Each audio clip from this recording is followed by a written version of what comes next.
This casting broke my heart, and I had no choice but to take it on. Don't go away.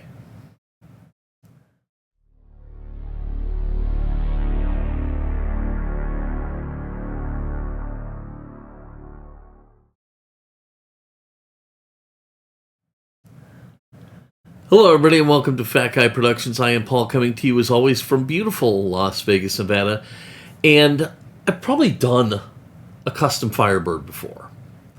I'll look. But it doesn't matter, because I'm doing this car. And why am I doing this car is because it's broken my heart. Look, I'm not even going to introduce it to normal. You know how I normally drive it into the scene and then pick it up and stuff? I'm going to show it to you. Look at this. Look how bad this is. The wheels look like garbage. The paint is all flea bitten. The only thing I could say for it is that the windshield is solid. But this is a great casting, and it's one that a lot of people love, and I just cannot live with it looking like this. So let's get to work.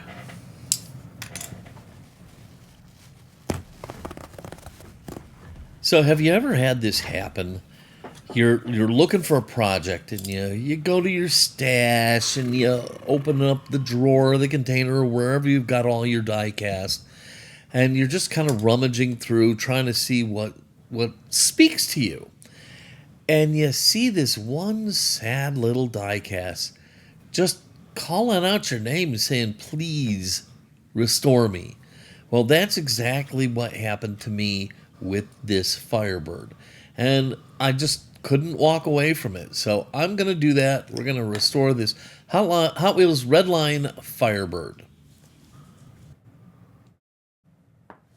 So again, I'm going to use my little drilling jig from Eddie to drill this out, and it really comes in wonderfully handy on cars like this, where like something fragile is sticking out of the top of the car. In this case, an unprotected windshield. If I put any weight on this, I would just break my windshield, and we can't have that. So I'm able to use Eddie's jig here and build up a support system so that it'll hold the car but also protect the windshield. And this allows me to go ahead and drill the car apart using a shielded drilling. As sad as this casting looks, it's got a good base, good axles, good glass, good interior, good body. It just needed to be taken apart and refreshed. This is going to be a straight up resto. It's going to get the same color paint, everything. Just straight up restoration, and see what we can do with this. All right, now we're going to go ahead and drill out the posts, get those all ready so we can tap them and put screws into the posts so that it'll keep the post clean and empty of scamots. And look, okay, here's the best reason in the world to drill and tap and screw your posts right up from front, and that is, if you're going to have a problem with a casting, this is probably where you're going to have it. So by doing all of this stuff up front, we can see if we're going to have some kind of a major roadblock we're going to have to deal with. So this is why I do it now. And you see what I'm doing here, right here? I'm making sure that I've drilled far enough in the post. And all you got to do is just get anything that you can push down into the post where you've drilled it out and see how deep you've gone. And so, you know, it's just your opportunity. What if I hadn't drilled deep enough, but I already got paint on? Okay, so this is just the best way to do it, to make sure that any roadblocks are going to be dealt with before you get too far into your build.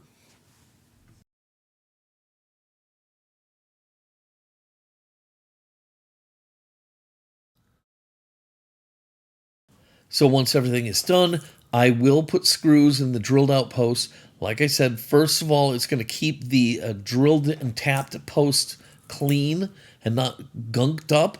And also, it just gives me a chance to make sure that the screw is going to go in deep enough, that it's threaded properly, it's going to bind, and everything is working just right. Because if it's not, Now's the time to fix it, not later.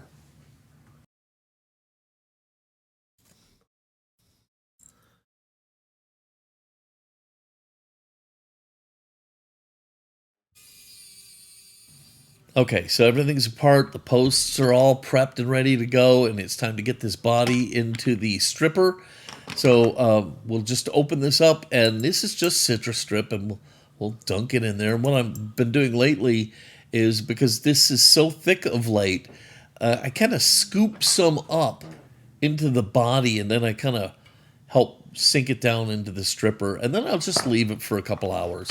If you're stripping a car that's in just straight Spectraflame paint, it's going to come off pretty quickly and pretty easily. If you've got something with fancy dancy tampos on it, it may need more time, but let me tell you, the citrus strip makes short work of Spectraflame paint. So yes, my casting is out of the stripper. It's clean, it's dry, and it looks like crap. So I'm going to have to do some sanding, okay? Otherwise, this is not going to come out. So we're going to go ahead and get my little sanding sponges out, and we're going to sand this down and get it all nice and smooth so it'll take a beautiful, beautiful paint finish. All that sanding means polishing. Okay, so we're going to have to polish. Thank goodness we're going to use our Flitz. This stuff is magic. I love it. Now, let me give you a word of advice. This car has a working hood on it. If you're going to use a rotary tool and a buffing wheel on a car with a working hood, for the love of goodness sakes, please use some part of your hand and hold the hood securely down so that if the buffing wheel catches the edge, it won't rip your hood off. All right, so what I'm doing, if you look closely, my left hand is holding the car and it's holding the hood down by pinning down just half of it. And I am working the rotary tool on the other half. Later, I'll turn it around and I'll do the same thing on the other side so I can polish the entire hood, but I'm protecting it as well. So after the rotary tool, we can take a soft microfiber cloth and we'll just go ahead and polish this up and get a really nice shine on it. All right, so now I'm going to go ahead and polish up the windshield. A little bit of Flitz and a blue shop towel is all it's going to take. If your glass is bad enough, you can wet sand it using one of your little sanding sponges and get all the scuffs and get it all even, and then you can very easily polish it back up to a wonderful shine using Flitz. So I'm going to go ahead and get this all polished up and shiny, and then you can always hit the gauzy later. So is gauzy a must? No, it's not a must, okay? You don't have to have gauzy.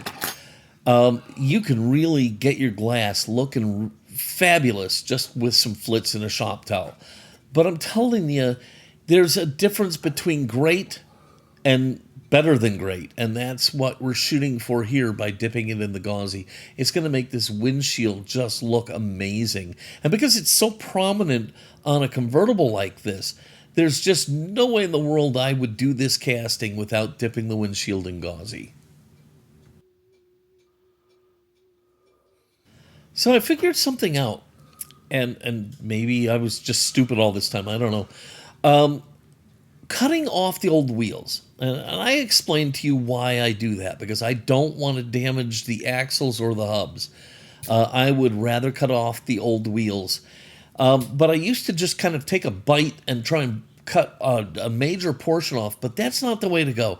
It's way better if you nip at it, okay? Start on the edge and work your way around and just chew it away in little bits until you get to where the hub is, and then you can start to clip there until the wheel comes off. So, be a little more patient and nip the wheel away rather than just trying to cut it off in one big giant piece. Okay, so now it's time to dig into my stash and find some Redlines. These are hub-style Redlines. We'll get a brand new set of wheels for this and just pop those on, and they're going to look amazing on this casting.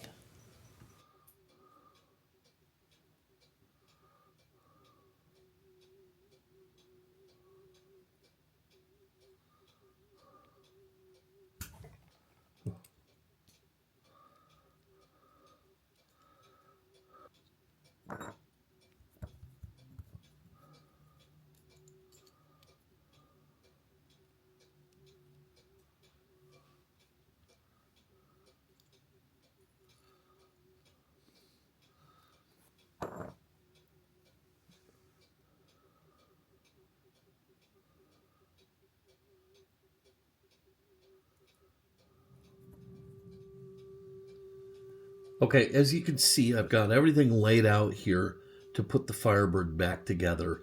And I actually have it on a microfiber towel here on top of this silicone mat I got at Hobby Lobby. Now, I did a standalone quick video on this mat.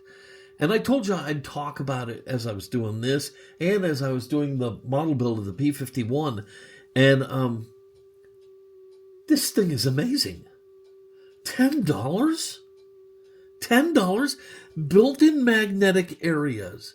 Little places to put toothpicks. Tool holder with magnets in it. Little compartments to hold small pieces. Little organizer areas. Printed in rulers. It's honestly one of the best model and die cast tools I've found in a long, long time, and for $10. And I cannot tell you in strong enough terms to go out and go get one of these. I'm going to buy at least one more, so I have one as a backup in the house. That way, if something ever happens to this, I've got one ready that I can bust out and use. It's a genius product. It really is. Man, I tell you. Love this thing. So let's go ahead and get the Firebird together.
All right, here it is, my custom Firebird. And I think it's looking awesome! Oh my gosh, it came out so nice. The red is deep and just gorgeous. The chrome deep dish wheels, the red, man, this is what a Hot Wheels Redline is supposed to look like, folks. This is what a Redline Hot Wheels is supposed to look like. Man, that is a beauty. It came out really, really great. I'm super thrilled with it. I totally love it, and I hope you loved this video. If you did, please give it a giant thumbs up, click subscribe, and don't forget to click the notification bell so you never miss one of my videos. As always, if you have any questions or comments, leave them down below. I love to hear from you guys. Especially tell me what you think about this. What could I have done different? What would you have done with it? Anyhow, enough of that. I have a lot of projects on the table. I have to get back to work, so I'm going to cut out of here. I hope the rest of your day is just unbelievably wonderful and cozy and happy. And until next time, this is Paul from Fat Guy Productions saying, be good.